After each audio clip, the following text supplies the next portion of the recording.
салом ба мухлисони футболи тоҷик, махсусан онҳое ки чемпионати Тоҷикистон оид ба футбол миёни дастаҳои Лига якумро пайгирӣ мекунам. Нашри навбатии барномаи ФАТ дар такя ба рақобатҳои даври сеюми чемпионати мазкур омода шудааст. рақобатҳои даври сеюми Лига якуми навбат чӣ гуна интизораш будем хеле шадид паси сар шуд.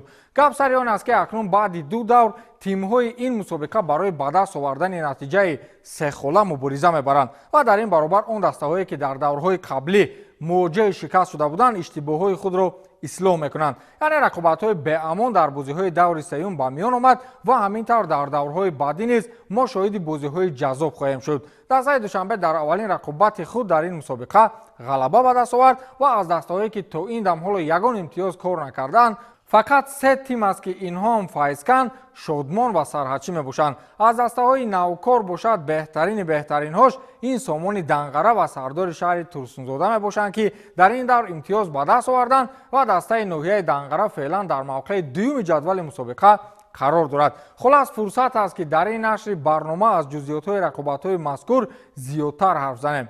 моро ҳамроҳӣ кунед.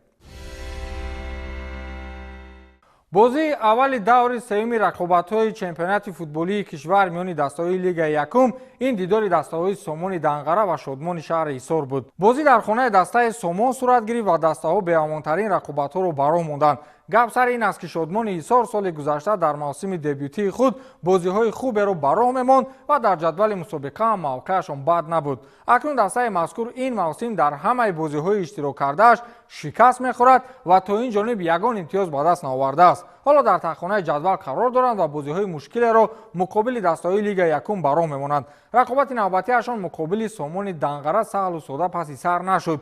бозӣ пурра бо идоракунии Сомон гузашт ва ҳуҷумҳои пайҳами шогирдони Ҷаваршо Шоғиёсов дар рафти бозӣ мушкилиҳои зиёдеро дар хатти дифои Шодмон ба миён овард. ин буд ки футболбозони Сомон дар дақиқаи 20-уми бозӣ бо зарбаи нишонраси Довуд Розиқов ҳисоби бозиро кушоданд ва Шоҳаҳтам Маҳмад Исоев бо як голи дигар дар дақиқаи 48-уми бозӣ ҳисобро 2-0 кард. ҳамин тавр Сомон дар масири мусобиқаи мазкур дуюмин ғолибияти худро истиқбол гирифт ва дар омор то ҳол ягон шикаст надорад ғайр як бозие ки дар даври дуюм мусовӣ карданд.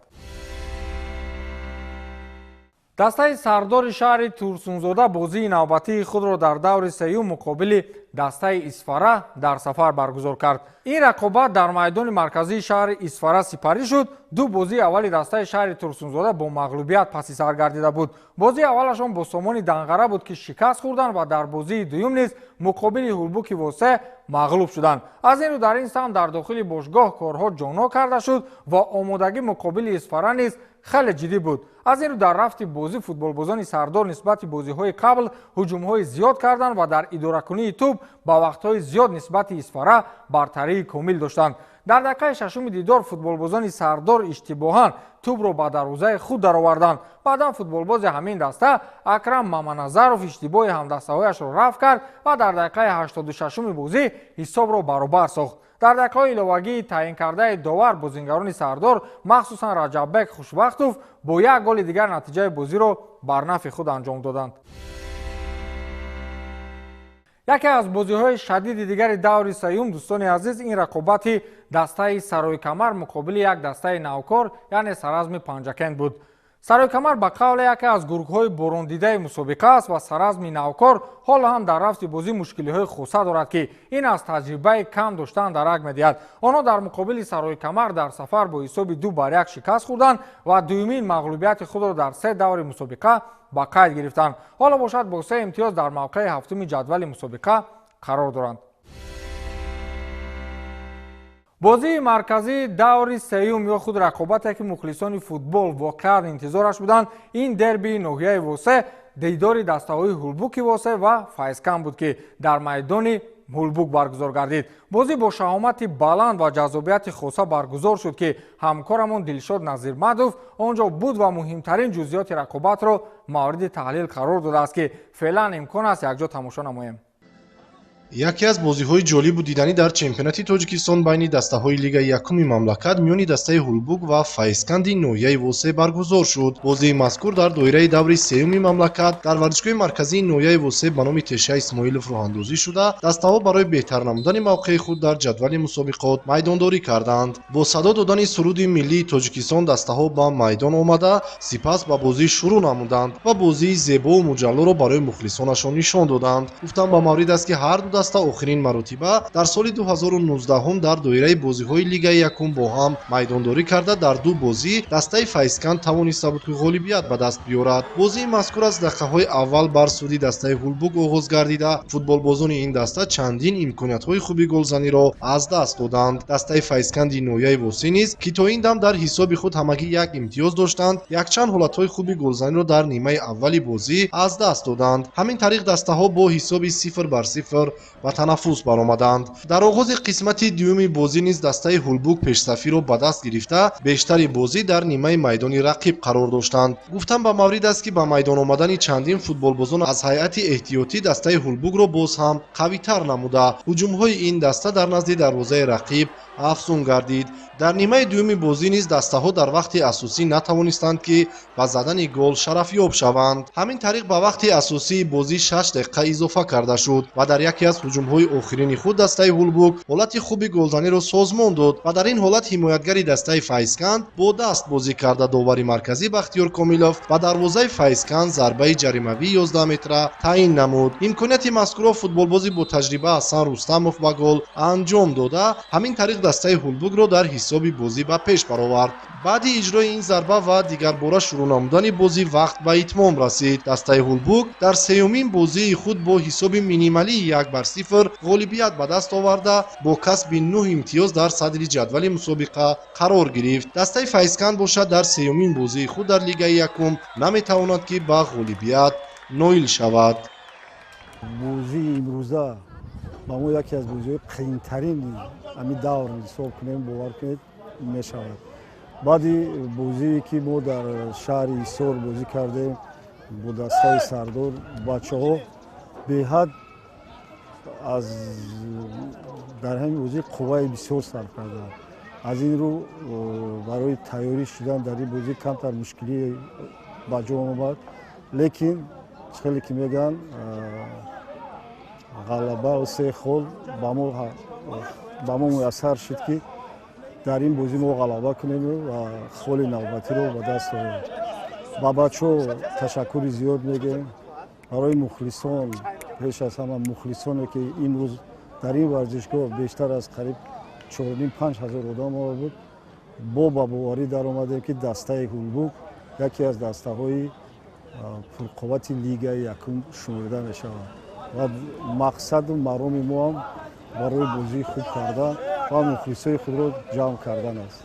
бозӣ хеле бозии хуб шуд. аз ду тараф ду тимам бозии хуб нишонад. ҳолатҳои хуби голзанӣ ҳам буд ва дар сониҳои охир як голи аъломовар хӯрдем. ҳеҷ ягон вай надорад. ба фикрам ки хатоӣ дар хати дифоъ зиёдтар буд. гуфти Усо як гапи русӣ хуб аст. патера консентратсия мегӯянд. дар сониҳаҳои охир гол задан дар ҳақиқат аъломовар аст. бозии хуб буд. мо фикр кардем ки бозӣ мусовӣ анҷом меёвад ва дар охир як голи аъломовар хӯрдем. хай дастаи Ҳулбугро бо ғалаба табрик мекунем. хай мебинем оянда бо тайёрӣ мебинем бо бозии оянда аз пеш аст. пеш аз натиҷаҳои дигари бозиро гуфтан мехоҳам нисбати азми навбатии дастаи Парвоз ҳарфе зада бошам. ин даста бо эҳтимоли зиёд мехоҳад ин мавсим ба Лигаи Олӣ барояд ва мавсими оянда дар мусобиқаҳои сатҳи байналмилалӣ иштирок кунад. ин дар ҳоле аст ки раҳбарияти бошгоҳ ба хотири баланд бардоштани савияи дониш ва забондонии футболбозон дар реҷаи муайян омӯхтани забони англисиро ба роҳ мондаанд ки футболбозони дастаи Парвоз дар вақти муайян ба дарси забони англисӣ машғул мешаванд. ин намунае барои дигар дастаҳо аст то дар муошират бо футболбозону доварону кормандони дигари неҳодҳои футболии ġaҳонӣ аз забони англисӣ танқисӣ накашанд. Those red and red are your favorite colors, да? Так, окей. Хорошо. What is your name? Your name is Dilshod, right? Yours? Shahriyor. Great. бозиҳои дигари даври сеюми чемпионати футболии кишвар миёни дастаҳои Лигаи Якум ба таври зайл сурат гирифтанд. дастаи душанбе аввалин бозии худро баргузор кард, чунки аллакай 3 даври ин мусобиқа паси сар мешавад ва душанбе то ҳол ягон бозӣ барпо накарда буд ки ин сабабҳои махсуси худро дорад. Хуб, бозии аввалини худро бо ҳисоби 2-0 муқобили Сарҳачӣ бароҳ монд ва ғолибияти аввалини худро дар мусобиқа истиқбол гирифт. дастаи Сомон чӣ гуна гузарид дар майдони худ дастаи Шодмонро пазируфт ва дар майдони худ бо ҳисоби 2-0 ғалаба кард ва дуюмин пирӯзии худро дар мусобиқаи мазкур истиқбол гирифт. дастаи Исфара бошад дар майдони худ аз дастаи Сардор бо ҳисоби 2-1 шикаст хӯрд ва дастаи Ёқути Навкор бошад дар майдони худ бо дастаи Парвоз муқобилат кардан натавонист ва бо ҳисоби 1-0 шикаст хӯрд. дастаи Саройкамари 5 бошад бозии навбатии худро муқобили дастаи Саразми Панҷакен барпо кард. дастаи Ҳулбук бошад ки яке аз муддаиёни асосии мусобиқаи мазкур дар ин мавсим ба ҳисоб меравад, бо ҳисоби 1-0 муқобили дастаи яке аз рақибони сахти худ, яъне дастаи Файзкан бо ҳисоби 1-0 пирӯзӣ ба даст овард. Хуб, ин натиҷаҳои даври сеюми рақобатҳои Лигаи Якум буд ки шумо дидед ва акнун ба ҷадвали умумии мусобиқа назар мекунем ки дастаҳо дар кадом мавқеъҳо қарор доранд. дастаи Ҳулбук ягона дастае дар мавсими имсолаи Лигаи Якум аст ки дар 3 даври мусобиқа то ҳол ягон шикаст надорад, ягон мағлубият надорад. феълан ин даста бо 3 ғолибият ва 9 имтиёз дар мавқеи аввали ҷадвали мусобиқаи мазкур қарор гирифтааст ва дастаи дебютант ё худ дастаи навкори чемпионат Сомони Данғара бошад аз 3 бозии худ 2 бозиашро бо пирӯзӣ паси сар кард ва 1 бозии дигарашро мусовӣ намуд ки ҳаминак бо 7 имтиёз дар мавқеи дуюм қарор дорад. дар тахонаи ҷадвали мусобиқа бошад дастаҳои Файзкан, Шодмон ва Сарҳачӣ қарор доранд ки то ҳол ягон ғолибият ба даст наоварданд ва фақат дастаҳои Файзкан ва Шодмон дар якбозигӣ мусовӣ намуданд ки ҳаминак онҳо як имтиёзӣ доранд ва дастаи Сарҳачии Ҳамадонӣ бошад то ин дам дар 3 давр ягон имтиёз ба даст наовардааст ва дар охирин хонаи ҷадвал қарор гирифтааст. бозиҳои оянда яъне даври чорумии мусобиқаи мазкур ба мо рақобатҳои шадидеро ба миён хоҳад овард, махсусан рақобати дастаҳои Парвоз ва Саройкамар ки дар ин мусобиқа то ҳол бозиҳои ҷаззобро бароҳ мемонанд маркази диққати мухлисон қарор хоҳад гирифт, чунки Саройкамар яке аз сермухлистарин дастаҳои мусобиқаи мазкур ба ҳисоб меравад ва ҳатто мегӯянд дар бозиҳои сафарӣ низ мухлисони худро ҳамроҳ мебаранд. хуб, дастаи Файзкан дар майдони худ дастаи Исфараро қабул мекунад ва дастаи Шодмони Ҳисор бошад бо Ҳулбук, яке аз дастаҳои пурқуввати ин мусобиқа рақобат хоҳад кард, албатта дар майдони худ. дастаи Саразм ва Сомон ки дастаҳои навкори чемпионат ба ҳисоб мераванд дар ин давр муқобили ҳам қарор мегиранд ва дар ин давр дастаи Сомони Данғара ба шаҳри Панҷакен меравад. хуб, дастаи Сардор бошад бозии навбатии худро дар майдони худаш бо дастаи Душанбе баргузор мекунад ва дастаи Моҳири Ёвон бошад бо дастаи навкори дигар, яъне Роқити шаҳри Ваҳдат дар майдони худ рақобат хоҳад кард. ин нашри навбатии барномаи ФАТ буд ки дар такя ба рақобатҳои даври сеюми чемпионати футболии кишвар миёни дастаҳои Лигаи Якум таҳия гардид. бо шумо Фирдавси Хурсанд будам. То нашри навбатӣ поянда бошед.